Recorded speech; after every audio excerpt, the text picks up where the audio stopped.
Order.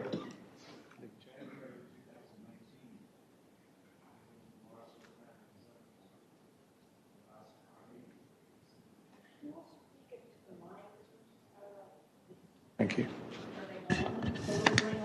Mine is now. My apologies.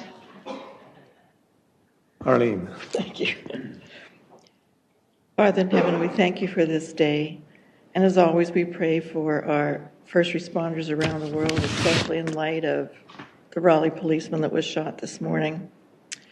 We also pray for those federal employees who are furloughed and wondering how to make ends meet, no doubt, that this situation will be resolved soon.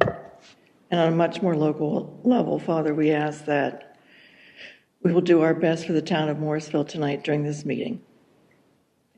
Amen.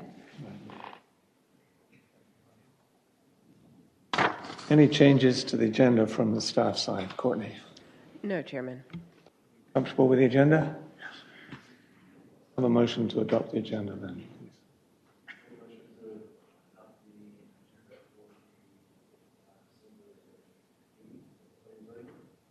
I have a second.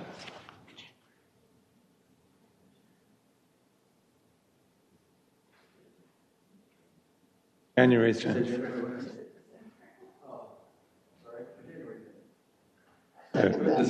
The motion is to adopt the agenda. Do I have a second? All in favor say aye. Aye. So we need a little bit of time to warm up here, I think. So. Next item on the agenda is the approval of minutes from November and December. Any changes or comments on those minutes? If not, I'll entertain a motion to approve both sets of minutes.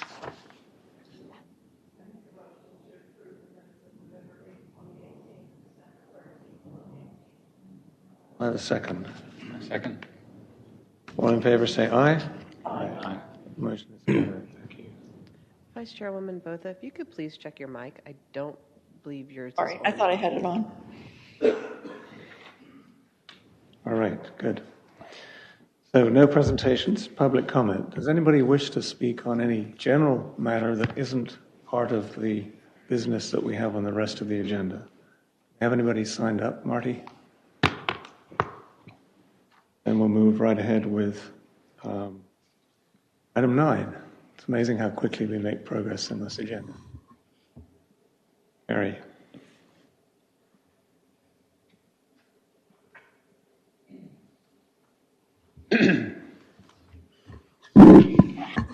Thank you.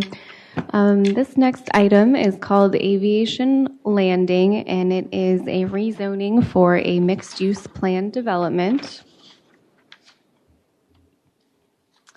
The applicant for this rezoning is KG and Son, and the applicant requests to rezone for a planned development for 8 parcels located on the northwest side of Aviation Parkway between Liberty Hill Pass and Bearcat Way, and then just south of Sunset Avenue. It's the parcels highlighted in yellow on the screen there. Currently, these properties are zoned residential transition, and the requested zoning designation is to a mixed-use plan development. As a reminder, a planned development reclassifies land to a planned development zoning district, and the applicable development regulations are defined by a crafted plan development plan and agreement. So this means that if the rezoning is approved, the uses that are identified in this plan or agreement would be allowed with a minor site plan or with staff approval in the future. This is a legislative type of request. Here you'll see some of the surrounding properties and their zoning districts as well as the surrounding uses. So mainly some residential and vacant uses as well as an adjacent commercial flex space use. This map here is from the 2007 Town Center Plan. This is the land use design map from that plan. And the yellow boundaries identify the town center per the Town Center Plan. The blue boundaries, kind of this inner ring, is the town core identified within this plan. And the site that we're talking about tonight is outlined in the pink color here. So you can see it sits kind of right on the cusp of the entry into the town core portion of the town center. And this plan identifies the subject parcels as new supporting residential. Here's some additional property information. The parcels total a little bit over 10 acres. And as previously stated, the current zoning is residential transition. The land use designation is new supporting residential. The proposed development is consistent with that new supporting residential, which identifies kind of moderate to higher density residential uses that would support the town center. And so for that reason, only a rezoning is being requested right now. The current uses on the site are either vacant, manufactured home, or in a single-family detached home. Several of the parcels, 3 of them to be precise, are located already within the corporate limits. The other 5 would need to be annexed at a later date. And there is a stream on site which has a riparian buffer. I'll give an overview of the development plan itself now, highlighting a few of the key areas.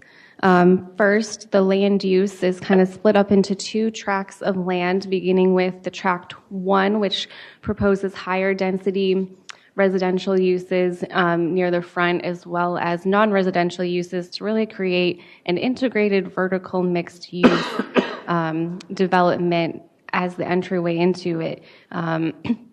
As mentioned, this would consist of commercial uses as well as multifamily uses. The proposed maximum height would be 45 feet. There aren't any setbacks proposed in order to have maximum flexibility for the development. And there are some architectural standards that are proposed that pull from UDO requirements for both commercial and residential multifamily developments, so kind of mixes some of those 2 together. And then the tract in the rear of the property would transition to single family, and the applicant envisions single family attached uses for the rear portion. This would also be a 45-foot maximum height with a 3-story maximum. And the dimensional standards for the lots and the setbacks are really comparable to the existing residential transition zoning districts, which already allows for townhome use. Additionally, there's also architectural variability standards proposed for tract 2, many of which are similar to those outlined in the UDO for the voluntary design guidelines. This would make those the proposed guidelines mandatory for development that occurs within the development. And additionally, something that's kind of unique that's proposed are some energy efficiency standards for the residential, the townhome units also. Here's a conceptual plan so you can kind of visualize what the applicant has in mind. So you can see the mixed-use buildings here up near the front along Aviation, and then transitioning back into the single-family attached uses. Access to the site would be from Aviation Parkway and also from Sunset Avenue. There would be a new public street network that would come through the development consisting of 3 local streets. There would be 1 primary local street and then 2 stub streets to provide access to the adjacent vacant parcels. Currently, the entrance onto Aviation would be full access until the aviation improvements are completed, which would eventually have a median there, so it would eventually become right in, right out. And there would also be 2 additional emergency access points proposed onto Aviation, and those would utilize the grass pavers. So aesthetically, you won't be able to see those access points, and so they truly would be there for emergency purposes, but would still maintain a nice streetscape along Aviation. And then the Sunset Avenue access would be full access. The development also proposes on-street parking throughout the development, sidewalks throughout the development, as well as a continuation of the Fairview Greenway, which is currently, you will see it in the Cotton Place development.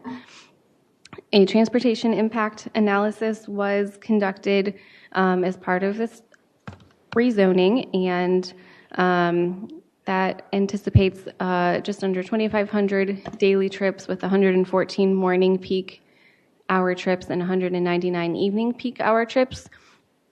With the mixed-use plan development, the TIA would set the maximum number of daily trips for any future development. And so any development going in the future would have to make sure that the total remains under this 2,417 trips. As far as the exact improvements that would take place along aviation, according to our 2009 transportation plan, there would be some right-of-way dedication along with some widening, standard sidewalk curb and gutter on aviation, half of the planted median, and then some turn lanes and additional storage in and out of the site. And then along Sunset, there's a small frontage of Sunset for this property. Along that frontage would also be sidewalk, curb and gutter, and a little bit of right-of-way dedication and widening as well. I will add that under the current residential zoning district, which allows for a maximum of 8 dwelling units per acre, kind of just calculating out what could the potential maximum number of dwelling units be, which would be 81 under the current zoning. That would result in 857 daily trips with 62 morning peak hour trips and 83 evening trips. That is for single family detached, and then for single family attached would be 572 daily trips with 39 peak morning hour and 49 evening hour. To visualize some of that a little bit more, here's a circulation plan from the plan development agreement. So in the red are the public streets that would run through the property. You can see that this provides access to 2 of the adjacent parcels. Additionally, there would be cross-access provided to the adjacent commercial use through the parking lot. The kind of darker red portions are the portions that would have on-street parking. And then in green is the greenway that runs adjacent to the stream. Moving along into some landscaping and open space, the development proposes to exceed the UDO tree preservation minimum requirements and the open space minimum requirements.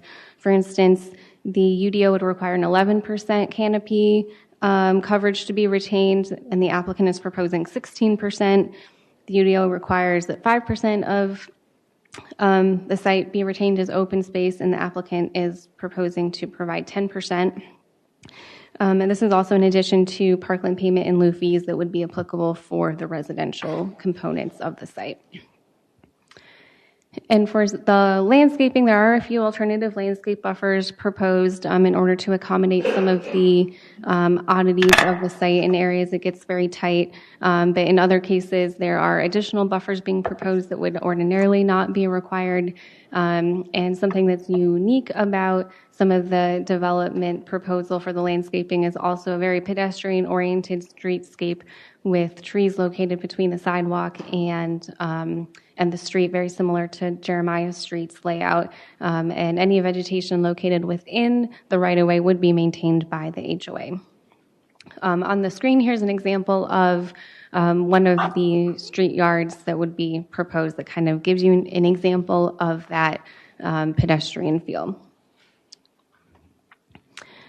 The master plan from the agreement gives an overview of where Tract 1 and Tract 2 are delineated, so the gray portion being the mixed-use Tract 1, the chartreuse color being the Tract 2 residential development, and then green as kind of an overview of the general locations of the open space.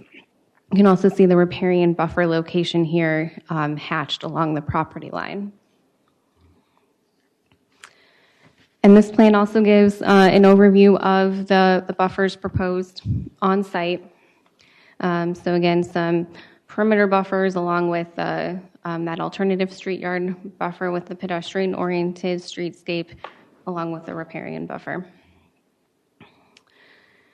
Based on the data we've been getting from Wake County Public Schools, I think I had mentioned to you earlier this year that we have a revised calculator system that's based off of the density of the proposed development rather than strictly the number of units and the type of units. So this does not make a distinction between single family versus multifamily, but the estimated number of students for this development based on the density would be 52, which compares to an estimate of 39 under the existing zoning.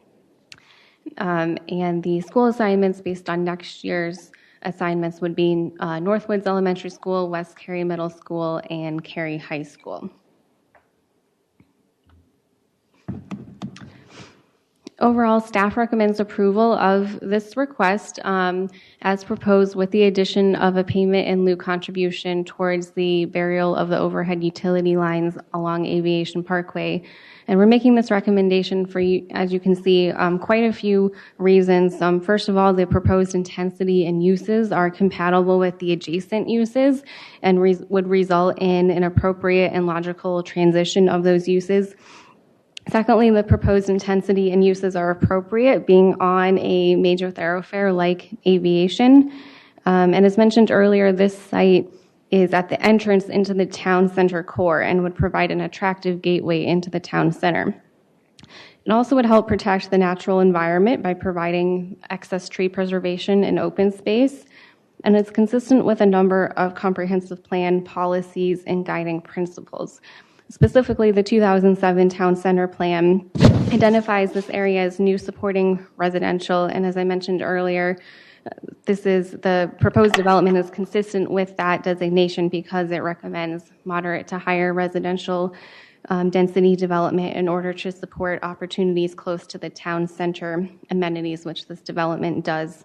There's also a number of 2009 Land Use Plan and Transportation Plan goals and policies that align very well with this development, including promoting an energy efficient and environmentally friendly community, providing attractive streetscape, connectivity, and pedestrian-oriented development, and finally encouraging infill and redevelopment, which this parcel and this proposal embodies through the diligent assemblage of some odd-shaped parcels that would not serve much utility on their own. So we do have a number of action items for you tonight. We have a resolution to adopt a consistency statement as well as making a recommendation on the ordinance for the proposed rezoning. We are required to make a consistency statement related to how the request is or is not consistent with the comprehensive plan. And some things you might consider are on the screen in front of you.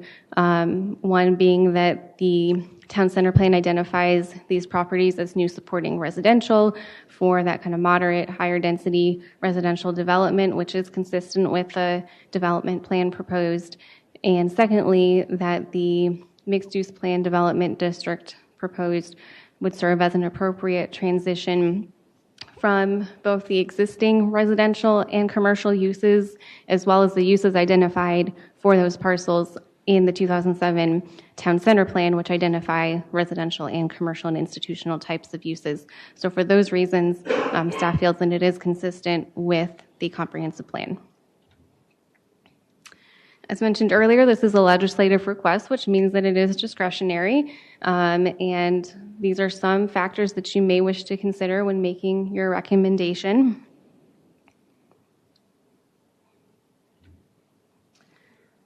Sure.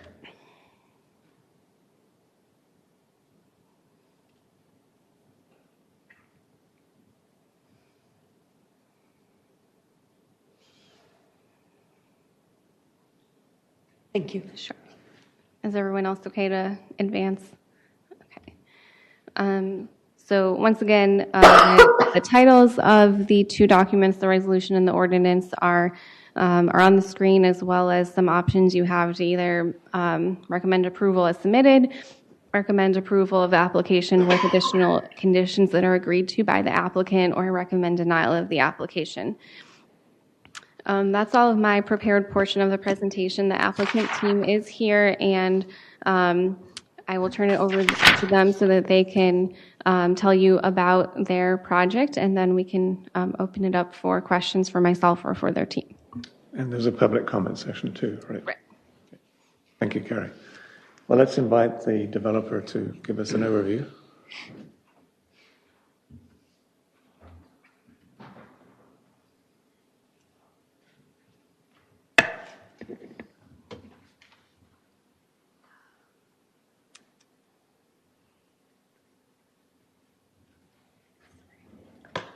And if you'd be kind enough to give us your name and address for the record.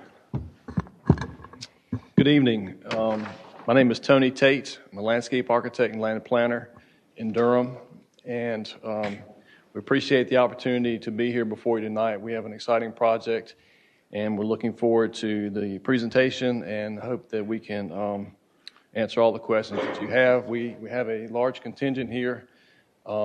We have Amber Fairley with BNF Consulting. She's our consulting civil engineer on the project. We have Bahalong Wan, who is our transportation engineer who prepared the transportation impact analysis to answer questions about the TIA. We have Chris Rakowski here from my office, who did most of the heavy lifting on this thing, and so he'll be able to answer questions about that. And first, I'd like to thank Carrie and Michelle and Courtney for helping us get through this process. These types of developments are never easy to regulate and present the rules for, and so they also is equally difficult to construct and to build. So we appreciate their efforts to help us get to this point. Actually, in 2014, when the developers came to me and asked for, what can I do with this piece of property? And so, we've been part of several mixed-use projects in the Triangle, and so given the context of where this site is, it's right on a major transportation corridor, and it's juxtaposed between existing commercial office type development on the north end. It's adjacent to the Cotton Place project on the south end, and there's the residential homes in the back. And so we're really trying to make that transition from all those things work together. And so that was why we kind of came up with the mixed use project on the front, and then transitioning back into the residential neighborhood in the back with residential back there. We have a truly mixed use building up front where we're going to have commercial and retail and those types of uses on the first floor, maybe second floor office, but residential on the third floor. And so those buildings are placed right up on the street, just like you would see in a quaint downtown situation. We'll have street trees, we'll have on-street parking. It'll create that sense of space place there on the street with the street trees and the sidewalks and all the things that you would see in a little downtown streetscape. So, with all those things working together, we feel like we've got a great project. Again, we've helped work through the code, trying to make sure that all the things are covered that you guys would like to see. And so, again, we're happy to be here and we're excited about this. And so I'm going to let Chris come up and kind of talk through some of the specifics about what we did and where. And so after that, we'll be happy to answer any questions. So thank you very much. Very good. Thank you, Mr. Tate.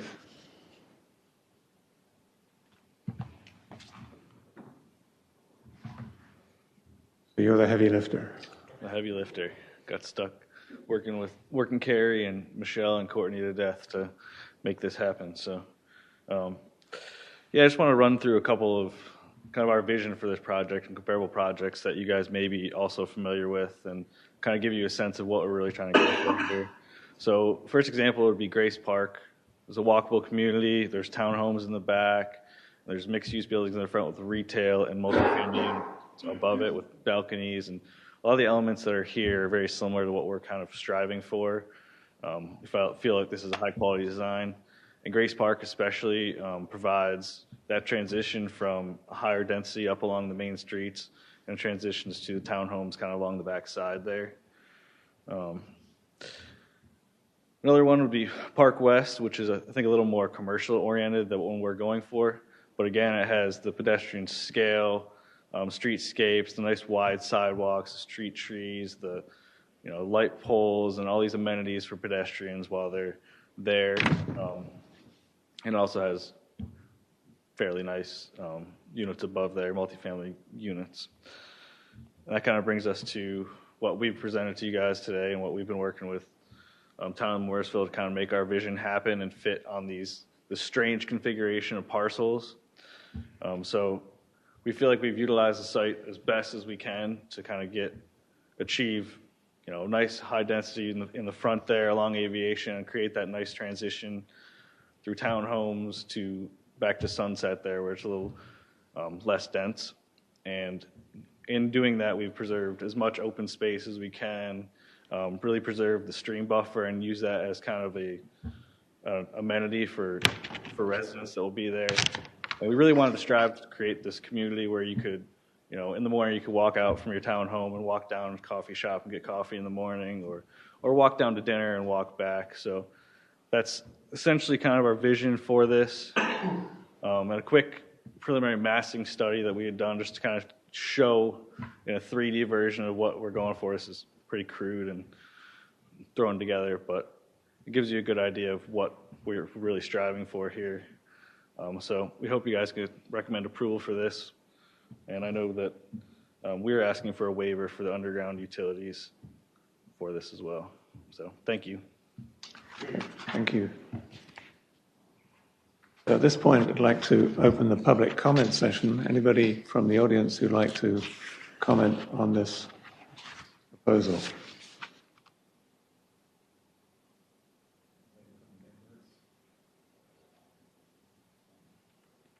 Marty, do we have some people signed up? Oh, okay. Feel free to come up if you'd like to speak. So we'll move to questions and discussion. Did you want to close the hearing? Really do want to hear from you. We're not as scary as some of us look, so feel free to come up.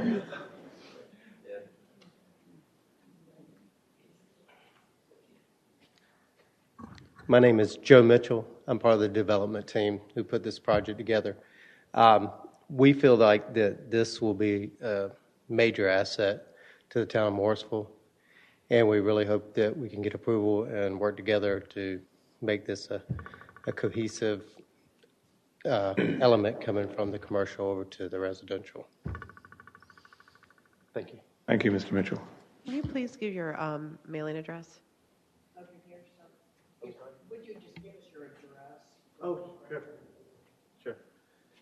Yeah, my address is 1436 Chelton Oaks Place, and that's in Raleigh, 27614.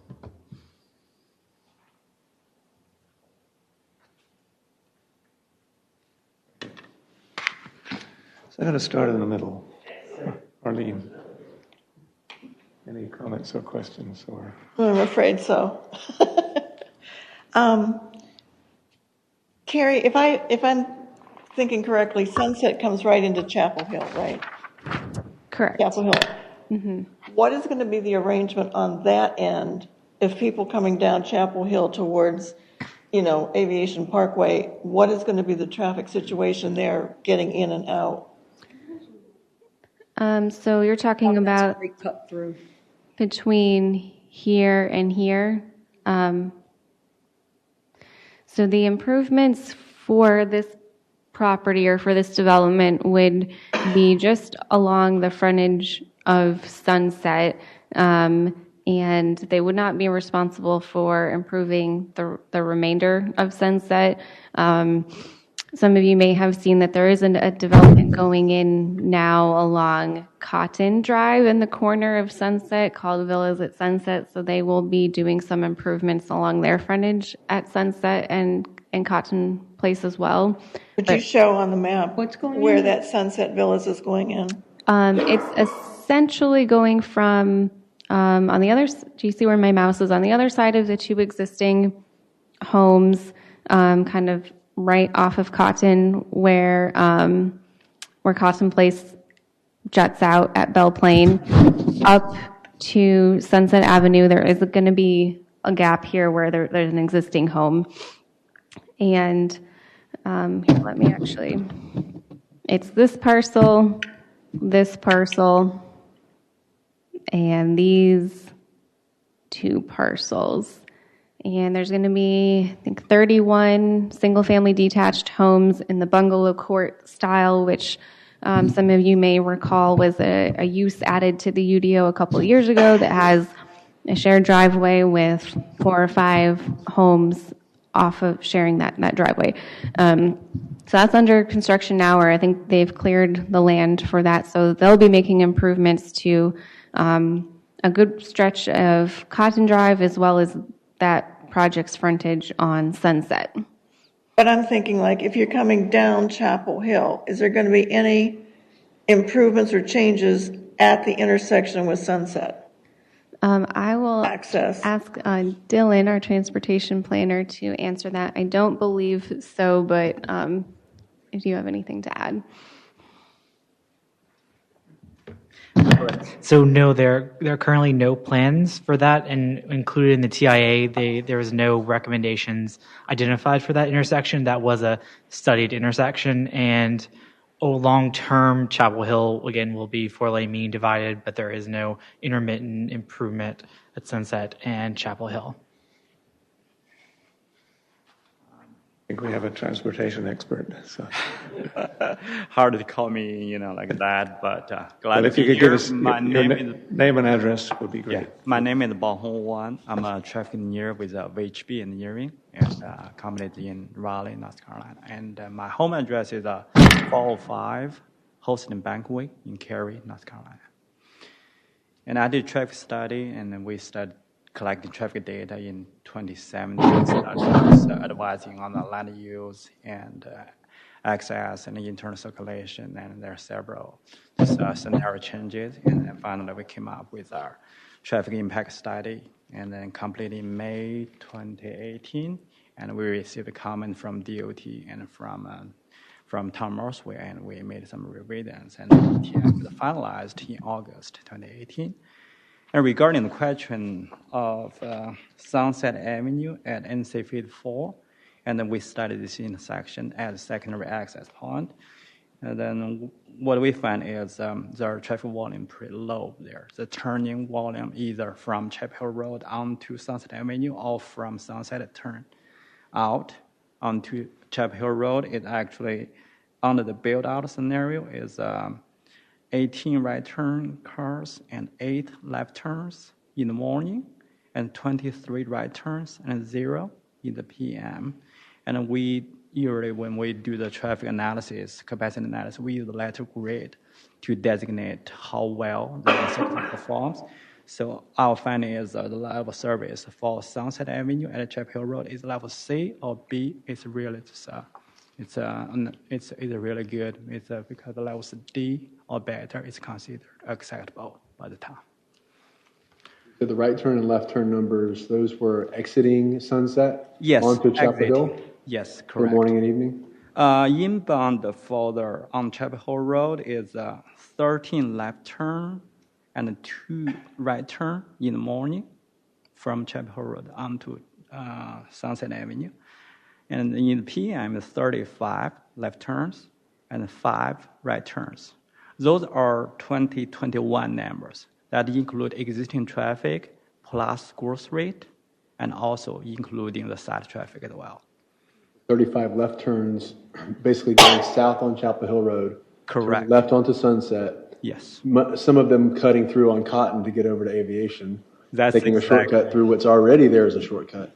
Correct. So I think to her concern, we look at that number and maybe we don't extrapolate a lot of use, but when you have yet another cut through possibly showing up, it makes the opportunity to bypass the intersection even a little more prevalent in people's mind. Correct. So I guess the concern is when you have traffic at its worst going west on Aviation, which would be, is it the morning or evening when it's worst? I don't know. Maybe it's about the same. He's going west on Aviation. Because people are coming back from RTB, right, or Raleigh. Right. Okay. So evening's worse, maybe. That's all backed up. So when that happens, and they're trying to go north and through the intersection and just get more west, through town, which is already a problem. Correct. Does this now create a necessity for us to do something else? For us, at this intersection, maybe. For us, we saw the similar pattern, at International Drive. Basically, that's a major road as a connection, from Chapel Road cut into Evans Road. And for this study, when we first, considered location, we thought, traffic is really bad over there. But when we later was, collect traffic data and did the capacity analysis, we found that the bottleneck is Chapel Hill Road at Aviation Parkway intersection. Actually, outside of this intersection, it's fine. So that's why we come up with level service.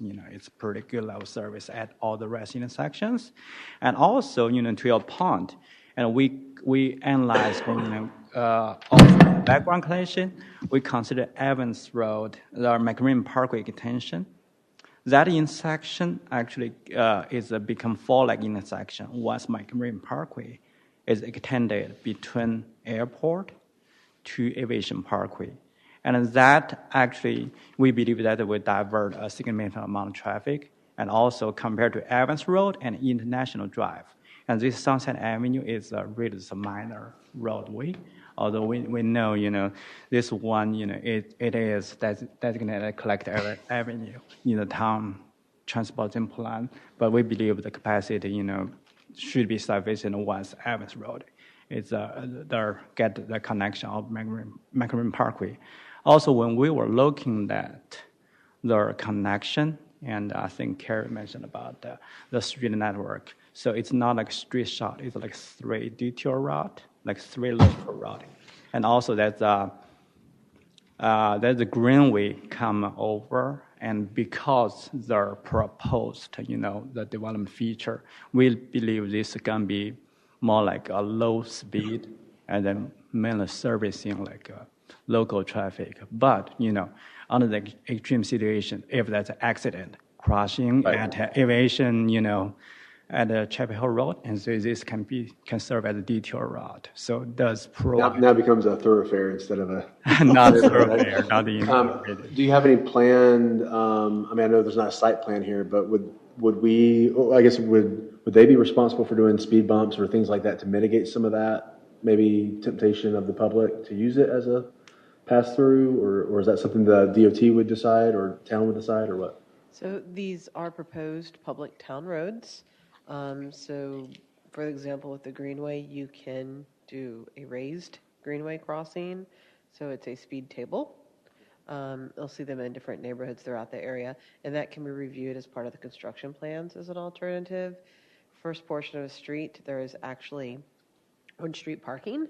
Actually, on-street parking does serve when it's designed, such as this, can be designed in such a manner that it slows traffic down, especially if there's lots of cars and car stores are opening. That's actually a natural traffic calming mechanism. And the fact that there's some turns in here to get there, that will slow traffic down as well. So hitting the turn, and again, with regards to engineering, I don't know with that curvature, if you could even do a speed table there. There's some design elements that come into there, but it's not a straight shot. There are some turns involved. So those naturally tend to slow traffic down as well. And it most likely would be posted probably around 25, which is one of their slower speeds as well that we see in residential areas. So there's certain things that will help slow it down, and it's going to be a circuitous route to really kind of cut through. So the reality is, yes, people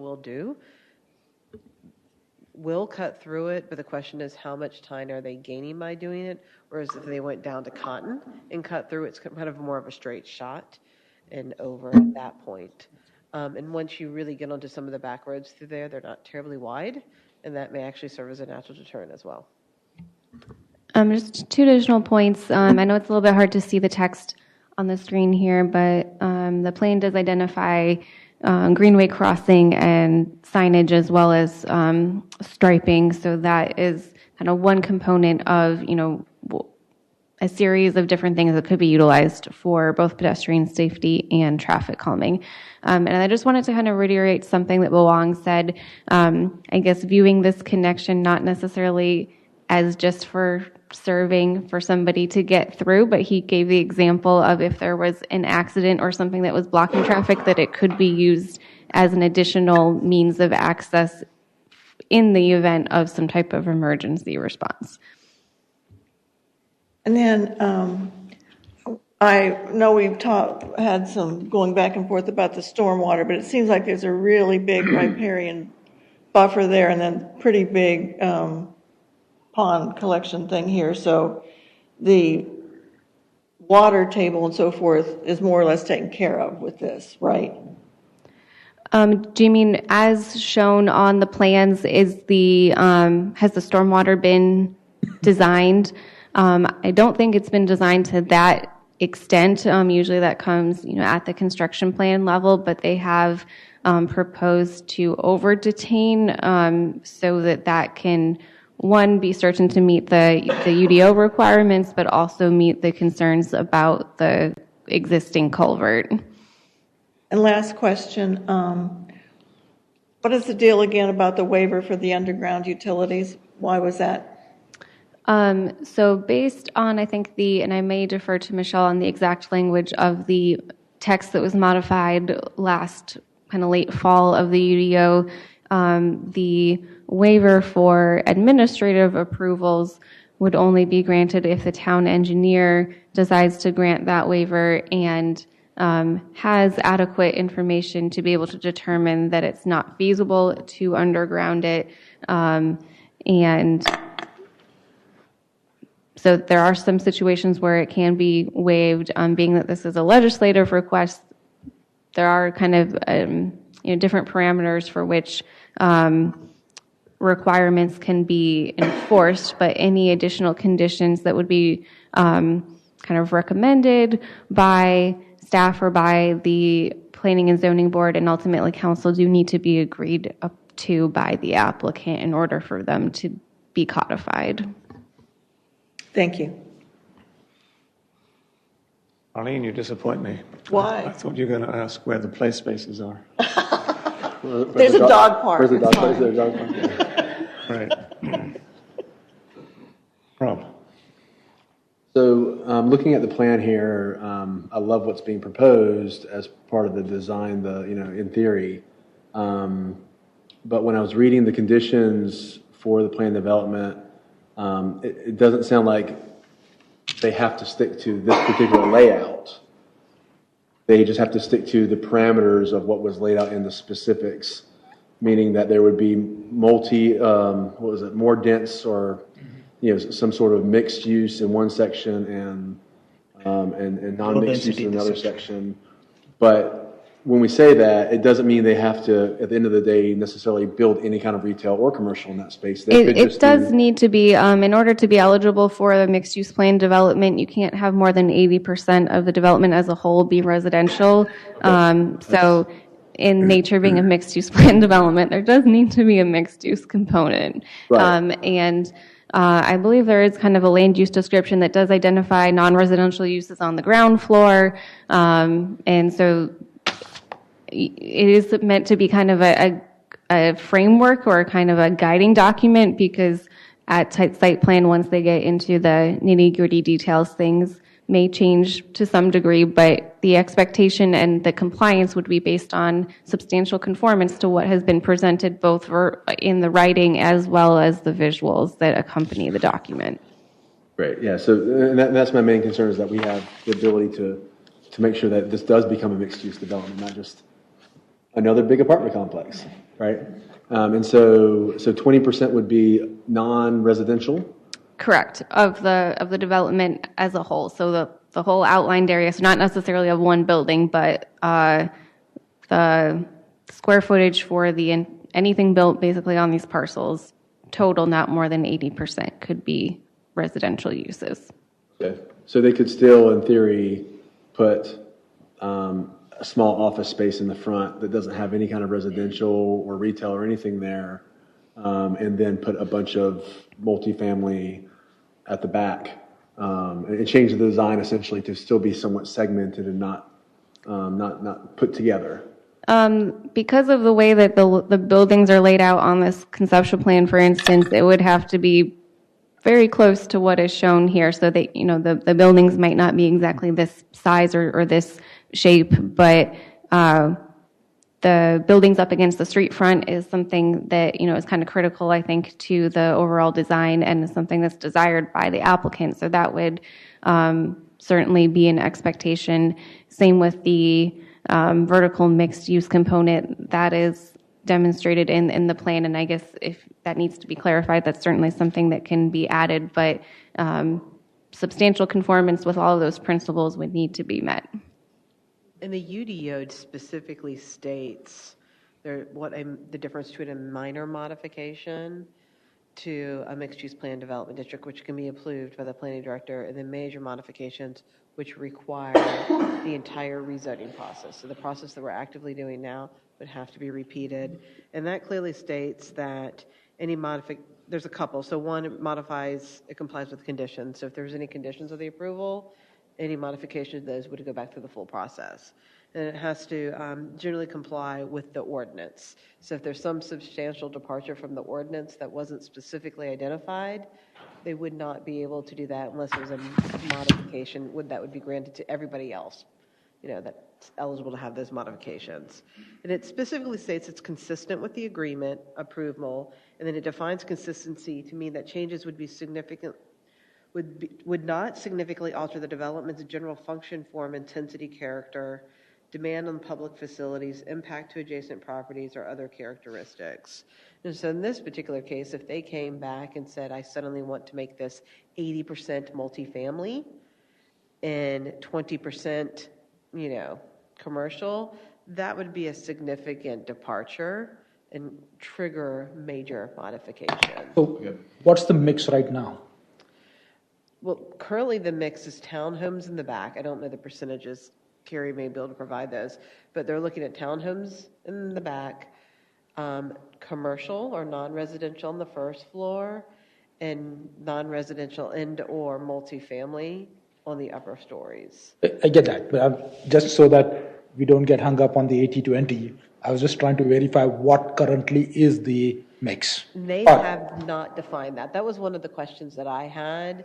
So it's right on the threshold when I did kind of the back of the napkin. So when they submit their project, they'll have the exact square footages at that point, and we'll be able to determine it. Is it in the ballpark of 70-30? Is it 50-50? It's closer to the 80-20 right now. 80-20? Yes, Okay. sir.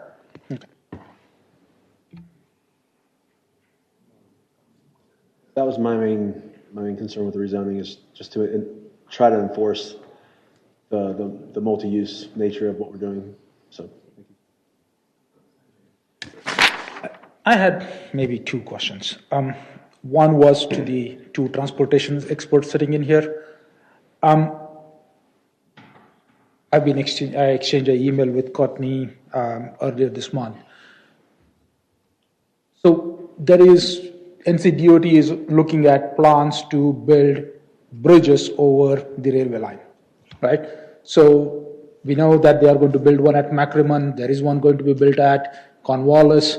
What's the plan for the Morrisville intersection, the aviation, and if they build a bridge, will that impact or change your plans? I can probably answer that question, actually. My understanding, based off a conversation I had with Ben Howe, is that most likely as part of the aviation widening, they are no longer evaluating a bridge or grade separation as part of that project. It does not mean that it would not happen in the future, but it most likely will not be part of this project. I'm not going to guarantee it. I'm just going to say understand. that most likely would not be part of the project. Rather, there'd be other improvements, and most likely those improvements would have no additional impact other than the road widening that would already be occurring in front of this parcel. Okay. So as long as you have looked at that part and you're okay with it, I don't have a problem. The other question I had was the street parking, right? Yeah, it's on both sides of the road. So if there are two cars parked right on both sides, adjacent to each other, is the space between the two, will that allow two additional cars to go back and forth? Is it 4-car worth, Right. The street sections are specifically designed when permitting the on-street parking to allow for the fire truck access. And so I might pull up the document itself because there are a number of cross sections, some that have kind of two different scenarios outlined. The fire code has an aerial access requirement when buildings exceed 30 feet in height, and that aerial access means instead of using a ladder, they need to use the truck to reach the top of the building, and that requires a certain amount of fire lane width or street width, as well as certain distance from the buildings in order to be able to reach the building from the truck. So that I get a visual comparison, would the roads be as wide as the one in Grace Park? Or, this is Grace Park, right? Yeah. I don't know the width of the roads in Grace Park. I'm looking for, is the road width going to be enough that you can have a fire truck and a car be next to each other, with the two parkings occupied next to each other? Right, I believe so. The travel lanes would be 13 feet each for 26 feet on the residential portion. So in most of these scenarios, there's a 13-foot travel lane for 26 feet of clearance. And then I think that's the same in all of these. I guess I'm not sure what the typical width of a vehicle is in order to allow for two to pass. But considering that the parking, on-street parking is, 8 to 9 feet wide, I would imagine so. And I can just give you an idea of our standard roads in most neighborhoods that don't have on-street parking. The width is 27 feet back to back. That's from the back of the curb to the back of the curb. So the asphalt on the ground is typically right around 26 feet. So when you're seeing two 13-foot driveway aisles, it's the same exact width that you see now. Yeah, but when you have two cars parked there, you have now reduced the actual parking space, the actual thoroughfare to a smaller one, right?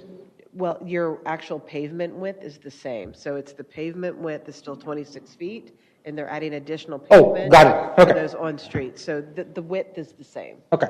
Those are in addition to the travel lane. So usually the parking when you drive is like 8 feet wide.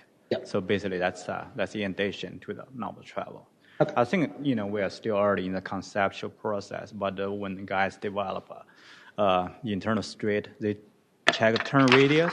They do consider fire truck how they make a turn. Not only about parking but also about any fixed object over there. They need to make sure those are clear out of the way.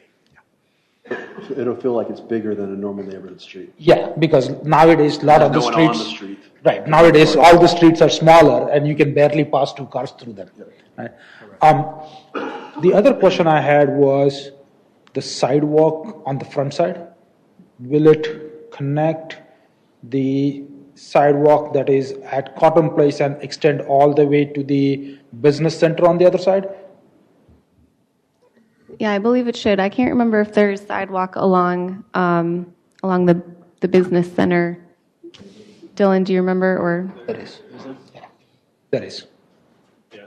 So there is sidewalk along the business center on Bearcat there to the north side, and to the south side actually, Sunset or Cotton Place. I'm sorry, Cotton Place actually stops their sidewalk about 25 feet short of the property line there.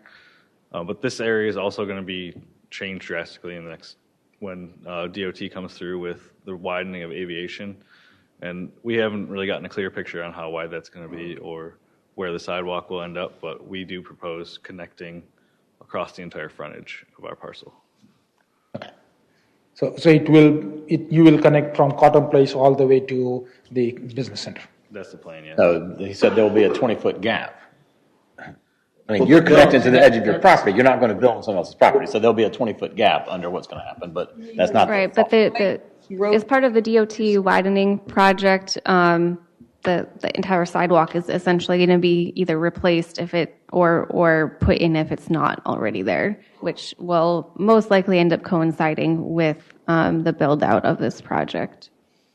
Their point is they're building theirs to connect. The part that's not connected will have to be taxed. Anything else, Sanjay? The only other question was street lighting. Given that you'll have commercial space in there, what kind of street lighting are you planning and whether it is going to impact what Cotton Place has or not? So that level of detail hasn't been proposed within the stage that it's in now. That would be done at site plan approval, but the town does have street lighting, public street lighting standards for local streets that are consistent with the other residential streets around town, and then parking lot lighting standards for the commercial portion of the site, as well as street lighting required along aviation that would follow DOT's requirements. I was more thinking about aviation, so okay. Okay. Great, thank you. The connection and the power company owns the. Catherine. Okay.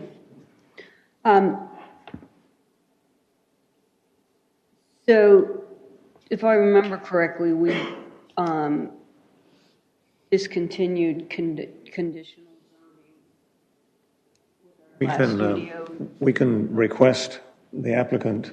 Because this seems like an optimal conditional zoning environment, whereas if we change this block of property, not that I'm opposed to it, to mixed use, with the conditional zoning, they have a basic site plan tied to it, and it would be a little more definitive of what we get, whereas if we just do zoning, and they decide not to build this project, the next person can come in with, take it to. Honestly, this is probably going to be more restrictive than a conditional rezoning would be, because it's setting out quite detailed parameters to what standards the development is going to be held to, and with this conceptual plan, it has to look very close to this wood, and it's going to allow for, yes, a range of uses, but those are kind of pared down for track 2 so that they really are consistent with the surrounding neighborhood, and a little bit more flexible for track 1. Okay, so that's that one.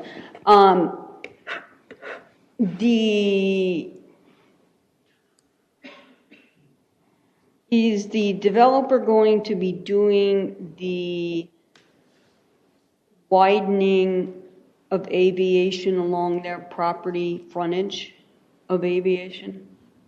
They would be responsible for that. It does ultimately come down to the timing of that DOT project that we just mentioned. Dylan, do you know what the current time frame is, if that's been determined yet? So the first conceptual designs we'll get from NCDOT come out in summer 2019. That's when they'll release their environmental plans.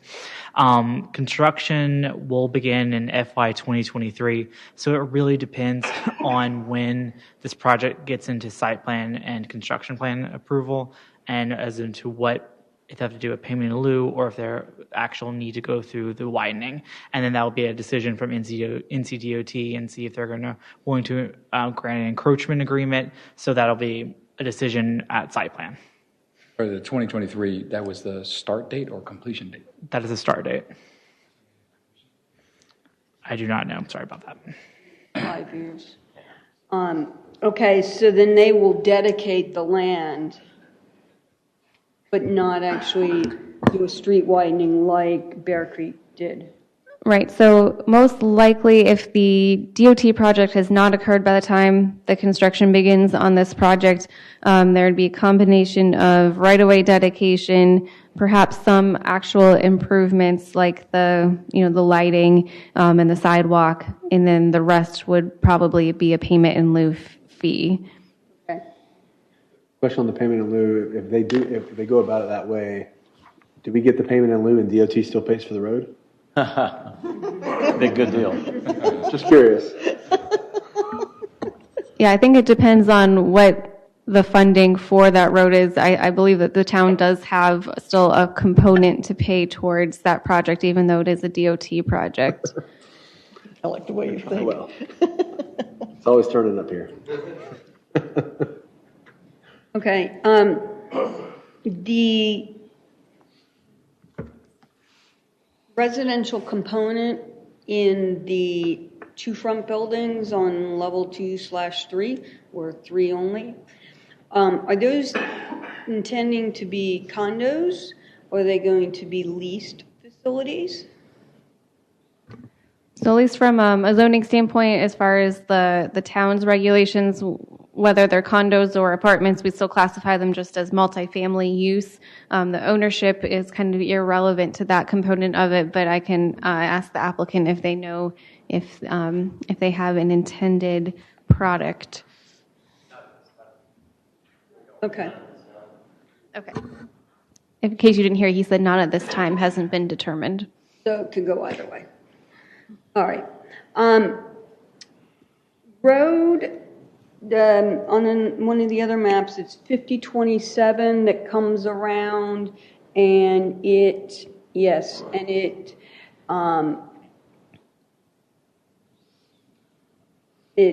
terminates at this piece of property next to it. This one or this one?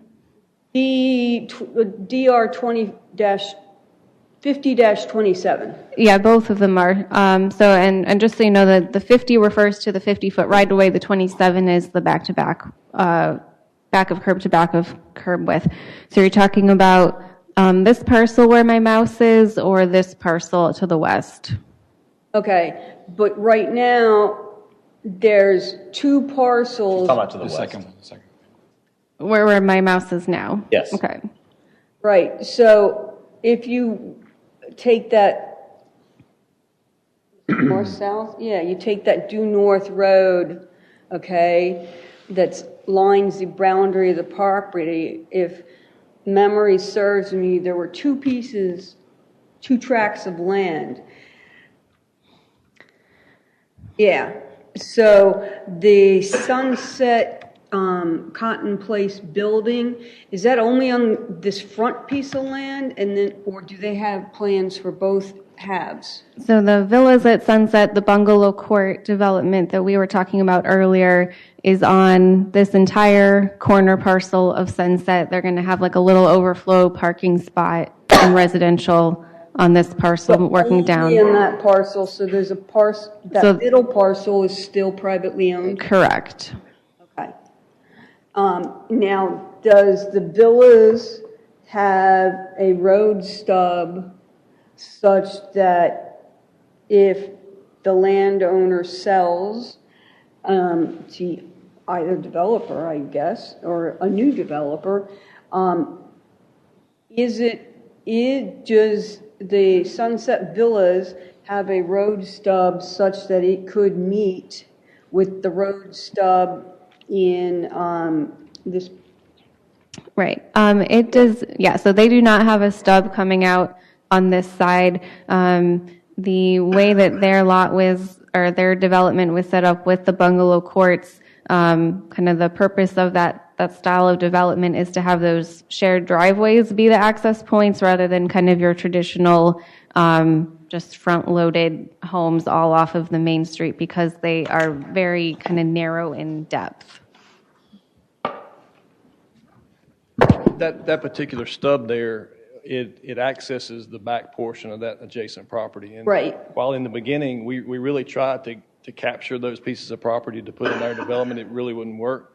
But if we were to not put that stub there, that piece would be limited to a long cul-de-sac going south, Yes, coming I down. agree with And so, you. the ultimate goal is to create an interconnection Connectivity. of streets. And, that's so that everybody can get off of I agree with you. Aviation and 54 so that, that traffic is dispersed and we can get rid of those headaches. No, I agree with you. So, is there any indication on the targeted customer for the multi-use component? Is it, or type of, what is your target audience for your business? For the residents or for the businesses? The business. At this time, we don't really have a targeted audience. More than likely, we're gonna gear towards that coffee shop, local business type. This design is with the multi facets of it.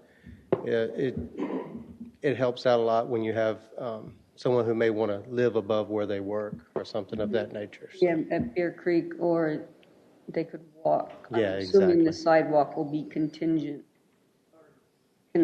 connected to the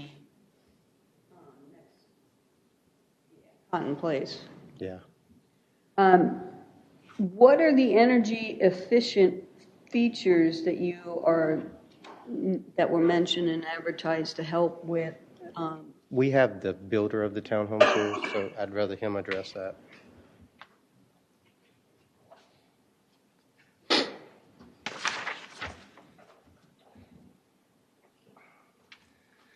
Hello, my name's Barney Baxter. I'm with Medallion Construction. I'm at 12617 Village Springs Road, Raleigh. And I've been building for 15 years, and every house I built has exceeded Energy Star requirements. So to give you a little bit more information, it's just been a philosophy or a way of building that I've put a little bit more money into building the units and houses and things that the plan is to put more energy efficient furnaces where I have crawl spaces, sealed conditioned crawl spaces where we blow heated, cooled air into the crawl space. More energy efficient windows. Everybody's required to do the Energy Star, but we put in argon gas windows in every house that I've ever built, and that makes for more energy efficient. We do the roof sheathing with the aluminum foil on it and do sealed foam around outlets. Probably giving you way too much more information than you want. No, I'm listening. However, here. for a thing that a lot of I'm on the Green Building Council, and we use a scores called a HERS score, and it defines how energy efficient your home is. And a score of 100 built on today's building codes means that you're building to code. To be Energy Star, you need to be 85% or 15% more efficient than the building codes.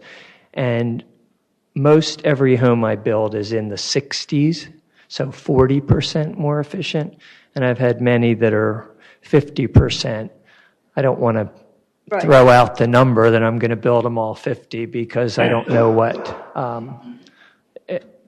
the energy efficiency of each unit depends on the shape, size, the configuration, number of windows, because windows are a weak point. So, but as a generalization, every home that I build is around 40% more efficient than code. Okay. So do you plan on using passive solar plans? I use it. It's very, very seldom do we use the passive. Well, we use passive solar where we put more windows on the southern side and that kind of thing. A little less on the roof angle and on some houses. It seems like these are planning to be 3-story townhomes, so it will be very dependent on what our lots, which way they're facing. So we're going to have to work with what we have, but we will have the more energy efficient windows, and the ceiling, the better air sealing, and the more efficient furnaces. And so it's the plan on the whole development. When I worked with them coming up with this, is we're going to try to market these as much more energy efficient to go after a certain person that wants something more energy efficient. We're not trying to market this as the low cost, get into a real low cost. Are you planning or going to give residents the option for photovoltaic solar if they choose on their townhouse, or are you going to utilize it in your 2 main buildings? Okay, since I'm not a production builder at all, so in the houses that I built today, I give every customer the options for solar, and I also give them the options for spray foam insulation. So if you do a total spray foam insulation homes, you get a quieter home, you get a more energy efficient home. So that's what I do in my everyday. I'm considered more of a custom builder in Wake County. In this case, we haven't defined everything yet. Now, I wouldn't want to say we can do solar, and then it turns out that Morrisville says we can't do solar, or the roofs. Better not. Okay. I had the first solar installation in the town, a resident of my house. So. Okay. I think we're getting a little bit too deep for a Yeah, reason. no, okay. I want, it was mentioned that, we were using this as a selling point, and I wanted to have a better understanding of your intentions, and you've given me lots of great information and satisfied me enough. I did have the homes. I saw the rear entry ones. Are they all going to have garages or just a driveway? The plan was for all of them to have garages at this time. That's fine. At this time, I understand that. Yeah. And then, so at some point, and I know this is a state issue more than anybody else issue, with Cotton Place and with this and with Cotton Street proper, we've got a fair amount dumping into here. Have you been talking to DOT about a possibility of another traffic light in this vicinity? If there's any. Thank you. So I can't ascertain about the traffic signals themselves, but will kind of mention where the full access movements will be. We'll have the medium breaks between Liberty Hill Pass and International. There's going to be three full medium breaks for full access, which there will be a light at International Drive. They're going to maintain that. We don't, since we haven't seen the initial design plans from NCDOT, I don't have that information. Yeah, I know how but just to give you an idea of where there will be still a full access at Liberty Hill Pass and then International. Okay. With one more somewhere in between. Most likely, based on the spacing that NCDOT likes, which is around 1,200 feet, is around the Hindu Society and Bearcat Way, somewhere around there. Yeah. And so will the developer be putting money into bond for traffic light? The TIA did not. There was no warrant or traffic signal recommended for the project, so that would not be associated with this project. Okay. Anything else, Catherine? I think I'm done. Thank you. Tim? That was one question I had was the bit about the traffic signal, but also just a question around, you did the traffic study. It looks like that we've changed the way that we did that, if I'm understanding that correctly, that it was prior we based it upon units and number of units, and now it is density. Is that accurate? That's simply for the school impact estimate. So how what maybe you can get a better understanding of a review of is the number of trips. So we have this estimate of 2,400 daily trips, and how did we arrive at that?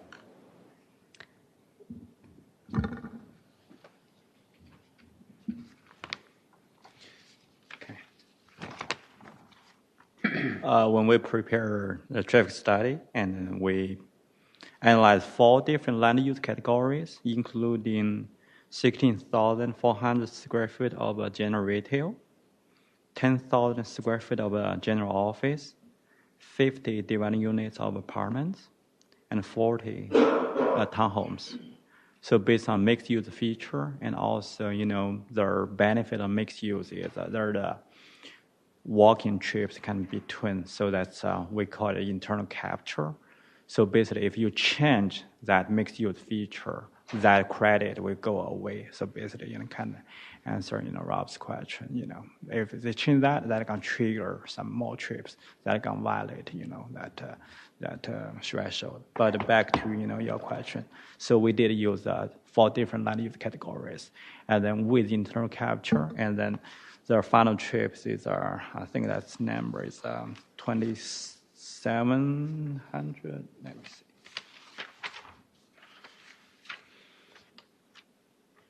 While Mr. Juan looks at that, basically they all use the same manual as how many trips there are depending on the square footage or the number of dwelling units. Yeah, that's 3 numbers over there. I think that's one is the daily trips. The other is the AM trips. Yes, I have it here. Okay.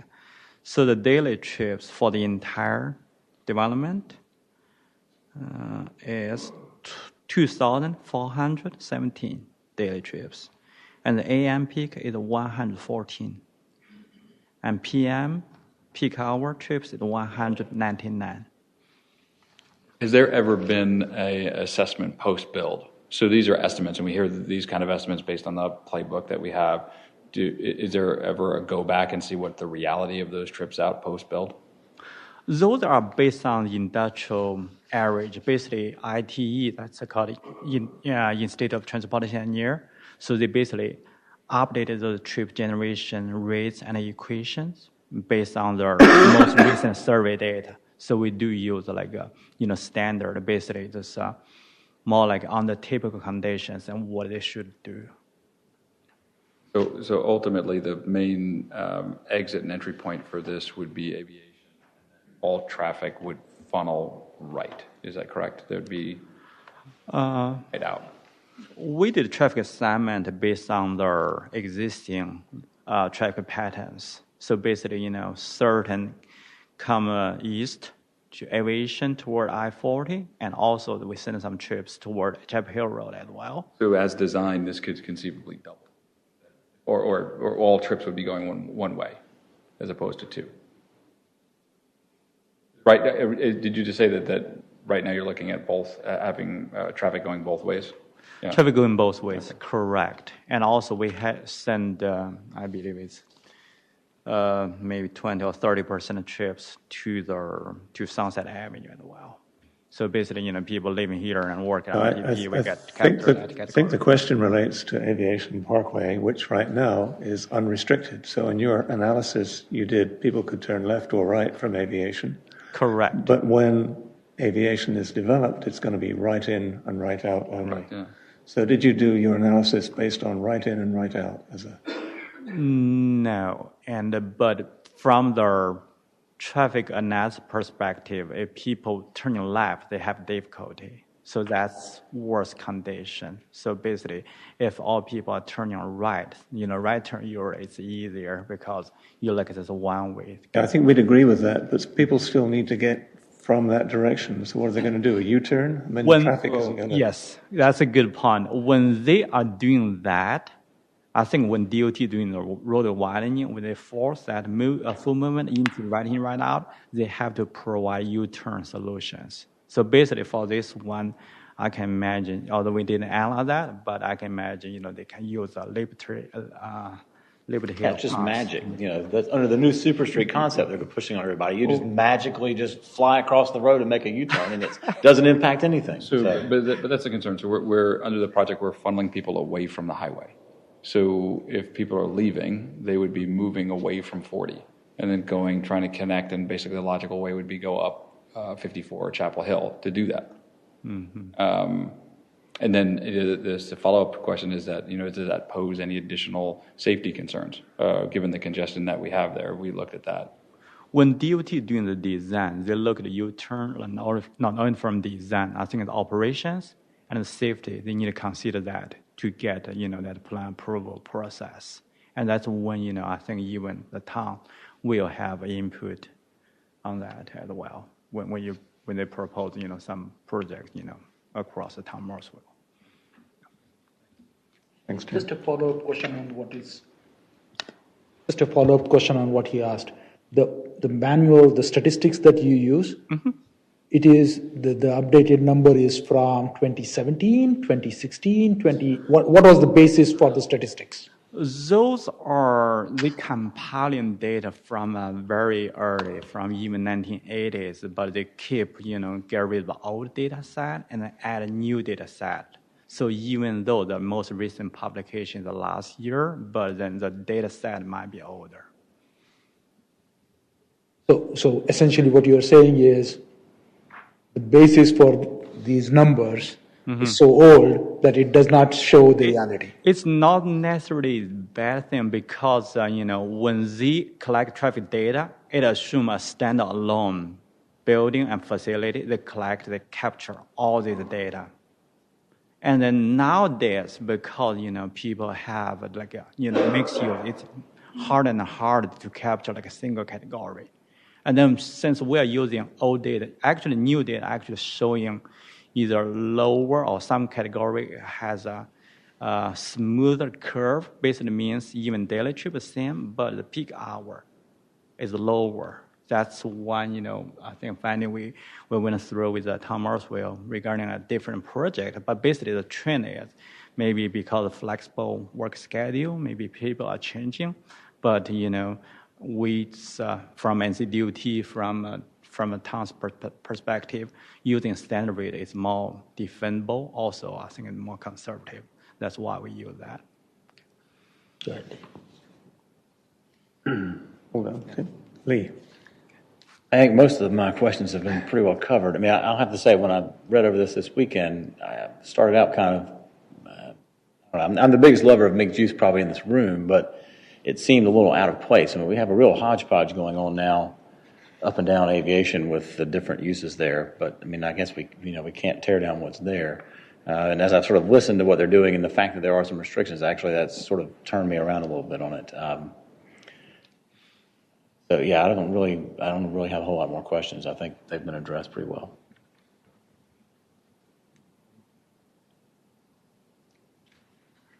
So I think I'm kind of in the same court as Lee in that I was a little bit worried about this, but it looks better the more I examine it. And I think I'm reassured by staff saying that if the ultimate plan diverged greatly from this concept, then that would raise a flag, and they'd have to come back through us and through council. We're talking about 3-story townhomes on the north part of the development. That somewhat intimidate the homes that are there already? Isn't that supposed to be a transition, but a 45-foot 3-story townhome, a little bit higher than the single level that we've got up on Sunset Avenue, I think. On the south side of Sunset, and Carrie, you can kind of pull aerials up to help. So on the south side of Sunset, or outside of what's currently being constructed, there are no homes still existing. There's been a few manufactured homes, but as the parcels have been purchased, Those have been removed or will be removed here soon. And then as Carrie pulls it up on the north side, I just off the top of my head, I can't remember what's over there, but the transition will not be difficult between Cotton Place since they're 2.5 with third, full built out attics. So that transition won't be as difficult. And it's really just the end units since the road's directly abutting into Sunset as well. But there are some homes on the north side, as you can see there. So the end units will be taller than any single story units that are on the other side as currently proposed. There would be a 2-story difference, as you stated. Have we heard any positive or negative comments from existing residents? The one public comment that's been received so far is the email that was included in your packet. Forgive me, I didn't get to page 187. Can you? I think generally against it. Yeah. Right. Okay. I looked at it in depth, but I think there were 187 pages on this. Yeah, it was basically the same copies over and over again. Okay. I'm a little bit worried about aviation. Are we confident that the developer is allowing sufficient space for whatever it is DOT is going to do? You mean as far as the right-of-way dedication? Yes. Yes, they, as mentioned previously, the current plans for the 2009 aviation cross-section and the 2019 transportation plan cross-section, as well as what DOT has shared thus far, while not 100% consistent with each other, the applicant has taken into consideration all of those ranges that could be based on kind of the different scenarios that have been outlined in those different plans. That's good. Okay, second question. I'd hate for us to get into a situation where the developer puts in a street, puts in a sidewalk and landscaping and streetlights and goodness knows what else, and then a year later it gets ripped up by DOT. So who's going to monitor that and make sure that doesn't happen? I think that's where a payment in lieu would come in, depending on how that schedule of the road, how eminent it is, where payment in lieu would be a good option to know that it's been accounted for, it's going to happen, we have the funds to do it in case that other project were to get delayed. Typically, though, we do like to see the sidewalk, so there is that pedestrian connectivity in the meantime, and the lights just for additional safety. And then the utilities, are we talking about underground utilities on aviation, or are we talking about Sunset? On aviation. So could we not persuade the applicant to commit to paying for underground utilities when the time comes, when DOT comes out with their plan for aviation? So you're suggesting rather than, I guess, a payment in lieu fee at the time of construction plan, when we typically take payment in lieu fees, that maybe to lessen the hurt of the cost all at once, that it can be paid at a later date? Well, I just want to make sure that we've got some long-term plan to make sure we've got underground utilities on aviation, and that it's apportioned appropriately for this developer, that they pay their dues, not just, I think there have been some other situations where people haven't paid for the underground utilities because it was less than 1,000 feet or some other criterion. Correct. I believe they're still less than 1,000 feet, so may be in a similar situation as far as some of the challenges that other sites have encountered. But as I stated earlier, given that this is a legislative request, there is a little bit more flexibility, I suppose you could say, of what our asks may be, but ultimately it does have to be agreed to by the applicant. So we could recommend a condition, if the applicant would agree, that the applicant commits to paying for or putting underground utilities. Correct. That was one of the staff, right? That was on that recommendation sheet. Yes. I wanted to fully understand that. Thank you.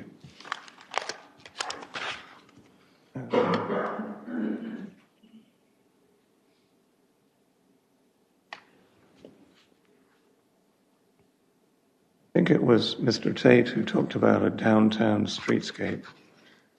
And I'm assuming that streetscape is between the commercial building and northwards towards the residential. It's certainly not on Aviation. Correct. Yeah, the aviation would be kind of what we would typically require along a thoroughfare.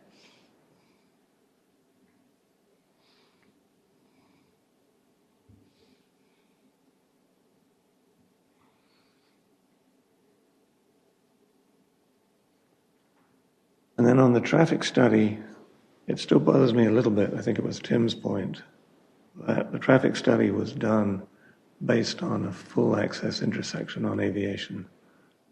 Maybe we should take a look at a traffic study with a right in and right out. Yeah, and maybe the Dylan or Boang can answer, but I don't think that that would change the number of trips generated in the morning or in the evening. I guess it would more be the direction that the trips would be taking. And I'm perfectly happy for that to happen between now and some time that they go before the council, but I think that's a major concern.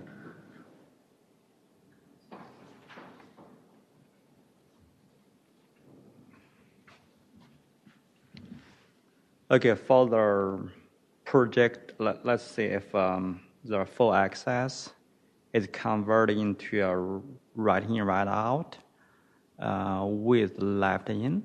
Would that be some condition, pretty seems reasonable to you all? If that happens, the left turn vehicle out from side access is 28 cars in the morning and 41 in the PM. And then for the, we talk about the condition, we're gonna assume if that happens, those people need to make a right turn, and we know right turn don't usually have a high delay. And then when they make a U-turn at Liberty Hill Pass, currently there's a 1 left turn in the morning and 4 left turn in the PM.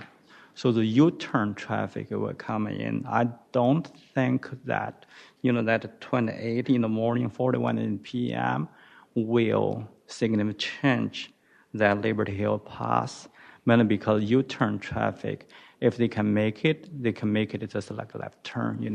You do need that little bob out. You probably saw that on the Super Street design. Got a bob out. People just sweep and come back in. Okay. And and also for that U-turn, I don't think it meet a signal warning either. Main thing first, the delay, won't be that high.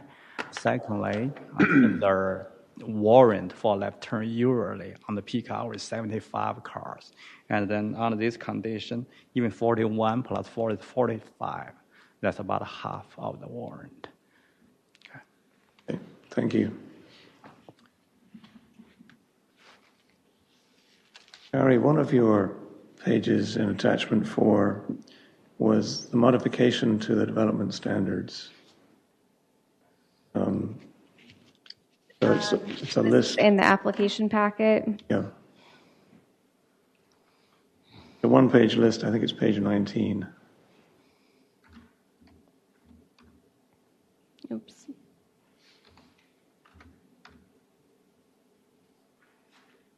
This is ways basically that they don't quite meet the UDO, is that right? Right, so it could be ways where they're asking for additional flexibility, or it could be ways where they're actually exceeding the minimum requirements and setting their own new minimum requirements, or ways, as I mentioned, for some of the architectural variability on the mixed-use development where it's kind of combining two different sets of requirements into one. Was there anything on this page that kind of worried you or that was a contentious item? I think the only item really was the one about the undergrounding of the overhead utilities. Everything else was reasonable, particularly just trying to, get at the allowable, to have this mix of uses, because as we were going through this process, we realized there are no zoning districts in the town center that allow for all of these uses to come together, which was pretty much one of the reasons why creating this new district was necessary. And secondly, as alluded to earlier, the configuration, size, and shape of the parcels is quite unusual, which makes for some of the dimensional standards related to maybe buffers and things like that to be very difficult. And so this allows for more flexibility while still getting at the overall intent and desired outcome of the UDO requirements. Thank you. All right. Anybody else got any follow-up questions or concerns? No, but I must say that compared to the Bainbridge Aviation Crossing proposal that came across in December, I'm much happier with this arrangement than that one. The more I think about the business activity center, the guidelines around it, it just seems to be a bad name it just seems to be a hogwash of what they end up doing. There is no activity center in it, and yet we call it business activity center. There's no business there either. There is no business either, right? Other than getting people's rent on a day-to-day basis. So I'm much happier with this arrangement compared to that. But I'm also very much worried about how the transportation numbers get computed. We have to recognize, right, and that Morrisville is at a transportation intersection, for good or bad, right? The flow of traffic between Cary, RTP, airport, all of that is much different. It puts Morrisville's transportation calculations at much different scale than any other town that I know of, right? And therefore, I worry that these numbers that get projected of peak hour and evening hours, I don't know whether those numbers are anywhere close to reality, and they don't even take into account other things like the Bainbridge communities that we approve on a day-to-day basis, right? Plus, ongoing growth in Cary and other places. So I worry about those things when we decide on roads and bridges and decide not to do certain extensions that we don't want to talk about, right? So when you talk about the difference for Morrisville specifically, are you getting at the demographic nature of having more dual income families where both people are going out to work versus your traditional southeastern town or city? Yeah, exactly, right? So the nature of our community is different. Yep. The location of our community is right in the thoroughfare of everybody, right? So even if Morrisville doesn't grow, the traffic on our streets is going to grow because adjoining communities are going to grow. So all of that makes me uncomfortable with all the traffic projection numbers we keep getting. So I think we need to bear in mind that a lot of good people in the audience would like to get home. So. So that's the only thing I wanted to call out. Carrie, could you bring up the proposed motion and the consistency statement and stuff to help us?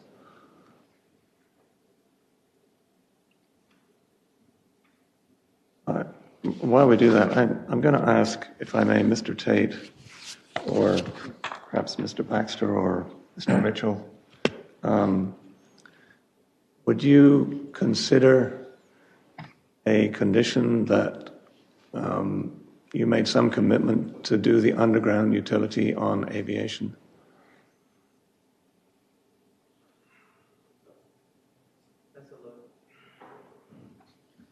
And just to interject for a second, Mr. Chairman, if you don't mind, the resolution that is before you does include drafted language for such a condition. So when you do get to the point of making a motion, you need to indicate whether or not you want that to remain in there.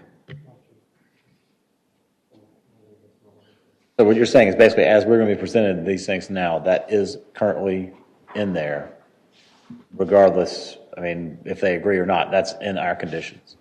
They would need to agree to it, but it isn't in the But, draft before you. So if they didn't agree to it, then I guess would what we do become null and void then because they included it in the, I guess what happens if they say, oh, well, anyway? I mean, you have a couple options. So you can recommend approval contingent on the applicant voluntarily agreeing to add this condition. You can also recommend denial because at this time the applicant has not voluntarily agreed to add in the condition. It's how you would like to phrase your recommendation if that's a concern that the board has. Our recommendation always is in the affirmative if it's simply a one condition that would address the overall concerns that you have outstanding at this point. And just recognizing that you do have to put that, the applicant would have to voluntarily agree to it. Recognizing, when it's presented to the board, we would also state that that was really conditioned of your approval. So I think it is understood that anything different than that would be inconsistent with both the staff and the planning and zoning board's recommendation if that was the direction you headed. Would you like to comment on that? Well, we understand what the objective of the town is. I met personally out there with Duke Power on site, and they were not willing to put the lines underground at the current condition or the condition that our project has. It's above ground, it goes underground, it's going to come back up above ground again. And, the amount of money for that, especially if DOT is going to come back in and probably tear it out and redo it later, we just feel like that money would be better spent on a quality development, things that we can put back into the development than something that, we feel like could be possibly torn out later. So we feel like we could put that into the development and give this community something much better than. But there is an alternative, which is money in lieu of doing that, which I think we have that ordinance. Has that passed now? Director Tanner's looking to bring that up. The idea of the payment in lieu is that it would likely be used to do the undergrounding at the same time the road was widened.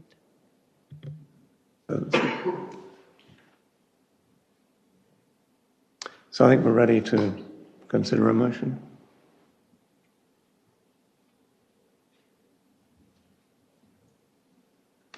As a reminder, you do need to close the public hearing. I don't believe that's been closed.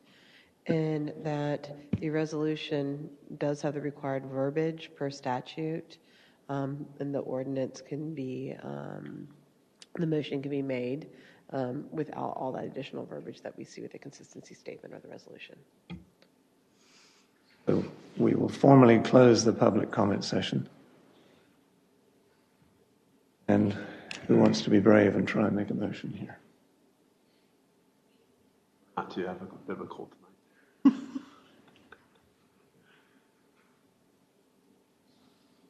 This would be to approve it with the condition, with the payment in lieu. I mean, I don't see my cheat sheet here, so I'm going, I don't know. Whatever motion you'd like to make.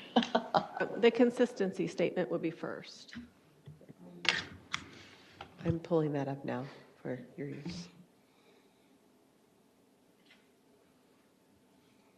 I have to say I'm happier with MUPD rather than activity center. Is this what it is? The consistency statement would have to be first? Yes, you do need to have a motion on the consistency statement first. And that's the one that has the required verbiage consistent with North Carolina General Statute. And then the other motion is for the ordinance. But I have the consistency statement up here now. Morrisville Town Council to Planning and Zoning Board. Recommend. Okay. Okay, so now therefore be it resolved that the Planning and Zoning Board of Morrisville recommends the adoption of the comprehensive plan consistency review statement below. Plan consistency review statement for proposed zoning map amendment. The requested zoning map amendment will rezone the subject property from the residential RT zoning unit to the mixed-use plan development MUPD zoning district, and is consistent with the comprehensive plan because, A, the town center land use map identifies the subject land as new supporting residential, which is consistent with the proposed plan development district. The proposed MUPD district will serve as an appropriate transition from the existing adjacent residential development identified in the town center plan as new supporting residential to the existing adjacent commercial uses identified in the town center plan as existing supporting commercial institutional areas. As a result, the zoning map amendment is consistent with the town of Morrisville's adopted plans. In addition, the requested zoning map amendment is compatible with existing uses surrounding the subject property and will result in a logical and orderly development pattern. Therefore, the zoning map amendment is reasonable and in the public interest. I have a second for that motion. A motion and a second. Any discussion? All in favor say aye. Aye. Aye. Do I have a no? Have that recorded, Marty. Thank you. So having done the consistency statement, you're now in great shape, Harleen, to maybe come up with a recommendation about the ordinance itself.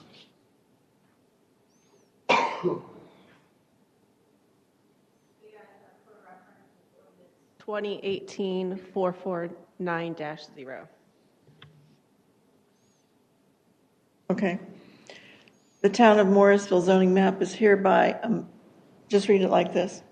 Just read it that the ordinance number that Michelle referenced, which again was 2018-449-0, that you're recommending approval, and then you can say that you're also requesting that the applicant voluntarily comply with the conditions as outlined in the ordinance attached to your agenda, if you would like to do that.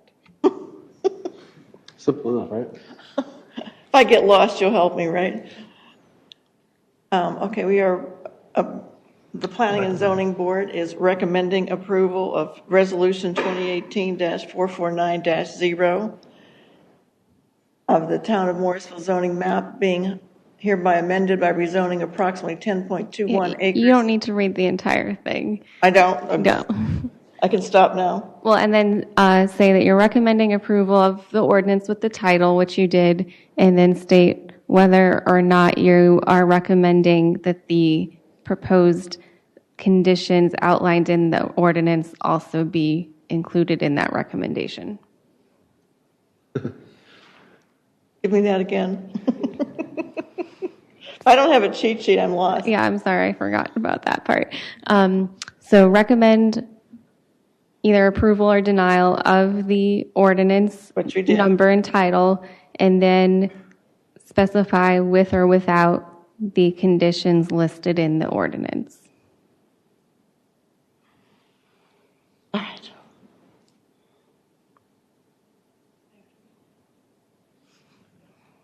Pardon? I don't think you do. Okay. So we already did the resolution part. The resolution 2018-449-0. So the ordinance has the same title. Okay.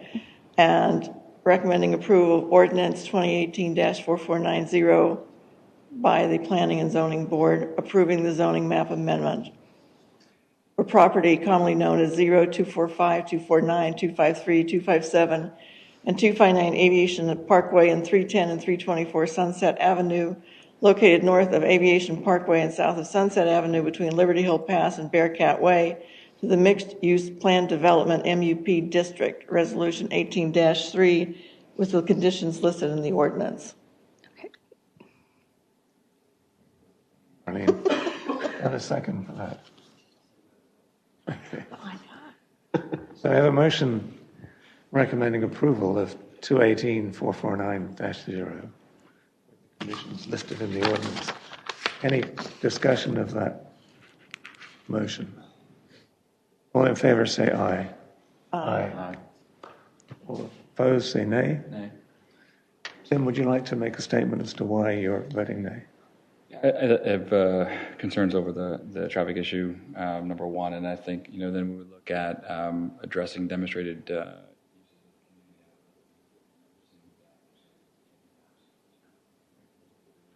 Thank you. For the record, we didn't catch who seconded the motion. Thank you. So I think we have completed that item. I'd like to thank the team who came tonight for your patience and wish you well in this project. Thank you.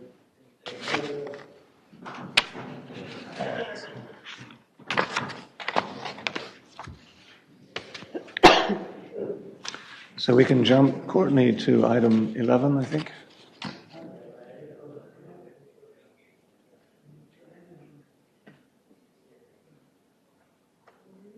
Construction plan? Site plan?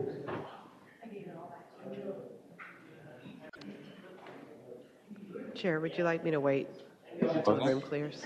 I do too. Factory? Especially when you look at the statements and it says, like, we, the Morrisville Town Council, like, what am I supposed to say now? Yeah, just mouth. Okay, so moving on to the next item, Chair, is staff comments. And before you, I have the 2018, of December 2018 newsletter. And we did have one new project submitted. It's the factory. It's the conversion of the old factory outlet to office building.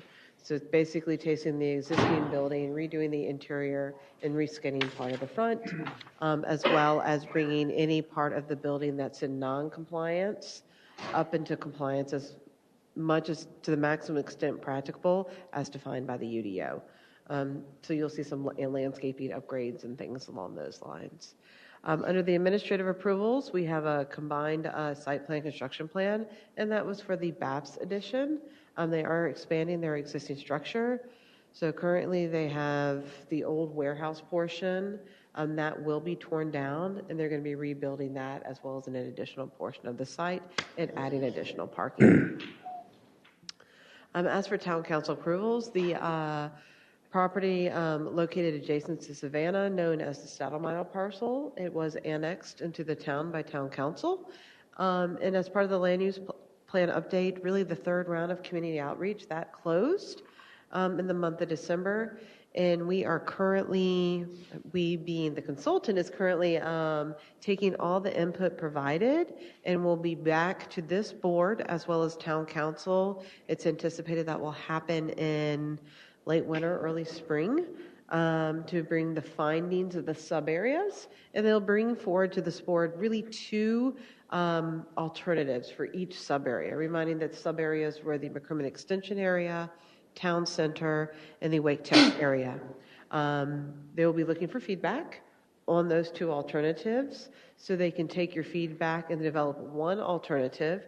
Council will be brought forward with that general alternative. Again, at this point, it's primarily wording that will describe what will occur there. And once the council views that, then the time and energy is going to be spent in actually building models. So there'll be some 3D modeling of what, based off the analysis, and that is feedback of the community, a market analysis as well, and based off planning and zoning board feedback and then council feedback of what it could look like when it's potentially built out based off that feedback. So that's really the next step of that. If I have any questions regarding any of the items up there, I'm happy to answer the questions. Excuse me, Mary, the factory that you mentioned in the outlet mall area, so it's like bona fide, legit, actually have, you know, I mean, we've seen a dozen prospects come through? This is the first formal application. There's been a lot of speculation over the years, but this is the first formal application where they've submitted they've designed some of their designs, and they're submitting the site plan, and it's currently in review. So this is a project that is moving forward, yes. And are they talking about building up? Or is it going to remain a one-story building? They're reskinning the existing building. If you look at some of the images, if you click on the link that's on here, you'll see where some of the skinning will take some entrances and we'll change those. But some of the entrances have height to them now. So they're really reskinning, putting some faux facades on to turn it from a retail center into an office building. Is this going to remain a one-story building? That is correct. Other comments, questions for Courtney? Okay. So on to board comments. Catherine. I just wanted to let you all know that I have, am leaving later this month and will just miss next month's meeting for a family taking care of a different part of the family and their medical issues. Thanks for letting us know. And I'll send a email out. I mentioned it to Marty, and I was going to. Very good. Like I said, I will review the material. Okay. Thanks, Catherine. Tim? No. Lee? No, no comment. Arlene? Oh, I had a question. Well, I'll ask afterwards. I can ask off the record. I was intrigued to hear that they're not studying the bridge, the Great Dividing Wall of China, Morrisville anymore. Is that official or, you know? It's our understanding. There's project cost. And so as costs are getting more and more refined, it looks like it's heading in the direction of intersection improvements at grade, not intersections improvements through a grade separation. So would it be possible to move the intersection as some people discussed, so that you kind of move the intersection away from the railroad? You put it at Cotton Drive, for example. Those are the types of solutions that will likely be evaluated. And ascertain that is moving of the intersection is something being evaluated. I've learned that from Ben Howell. He's mentioned that. It's being considered? That is being considered, yes. So Maybe not to a one way dramatic here? extent like you had mentioned, but it is being studied by the consultant and NCDOT. Good. We liked. At Well, least I not liked. necessarily the divided pair, but moving it away from the railroad, because I think Yeah. there was an accident or some incident that happened just recently. Again, Yeah, and understanding that the road is currently in the railroad right. So they are evaluating designs of how do you move the road out of the railroad right away and make the intersection safer. So by default, we are going to have to move closer to Cotton Place and study alternatives due to some environmental constraints out there, safety railroad issues that are out there, and the fact that the road is currently located in the railroad right away. so anybody else have anything for the agenda, or are we at item 15? The only since we are talking about bridges here, when the the railways are replacing the bridge over towards the 54 thing, are they going to also make the bridge, the road bridge wider or no? Intersection are you referring to? I'm sorry. So the construction that's going on where they want to replace the bridge over the creek, right, for the railway line, are they also going to replace the bridge for the road or no? So no, it's just a railroad. So there's two purposes of that. One is improving, they move the timeline up actually in order to accommodate our greenway schedule. It's still not running perfectly synced, but it's actually to widen it so they could expand their rail if they needed to, improve it because it needed to be improved anyway due to the age, and then increase the span across the creek so you can get a greenway under it. So there's a couple of reasons that it's occurring, but it will not touch the road. There's no road improvements associated with it. It's all railroad corridor improvements. Yeah, we have lots of questions around bridges, but later. I think we're at item 15, if somebody would like to make a motion.